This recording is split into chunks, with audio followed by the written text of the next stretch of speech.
ব্রাজিলের জয় রাজশাহীর কেন্দ্রীয় শহীদ মিনারে দেখতে পাচ্ছেন ব্রাজিল সমর্থকদের উচ্ছ্বাস। জয়ের পর তাদের উচ্ছ্বাস উন্মোচন আমরা দেখতে পাচ্ছি কেন্দ্রীয় শহীদ মিনারে, কোনোভাবেই থামছে না, এখানে তারা আনন্দ উচ্ছ্বাস করছেন। প্রধান সরাসরি যুক্ত আছি, একটু কথা বলতে চাই। অনেক অনেক খুশি, আমরা অনেক খুশি। আশা ছিল জাপানের সঙ্গে 3-1 ভাই নেইমার ছাড়া আমরা দিতে পারি, আমরা মেসির মধ্যে লেগে করি না ভাই, আমরা নেইমার ছাড়া দিতে দিই ভাই। পাওয়ার অফ নেইমার ভাইয়া, নেইমার নাই তারপরে গোল দিয়ে দিল কি ভাইয়া। হাফ টাইম আগে আমরা একটু কথা বলতে চাই, দেখতে পাচ্ছি উচ্ছ্বাস।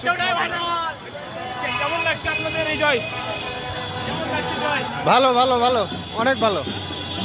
আমরা দেখতে পাচ্ছি ব্রাজিল সমর্থক যারা রয়েছেন তারা এখানে উচ্ছ্বাস উন্মাদনা করছেন, দেখতে পাচ্ছেন তারা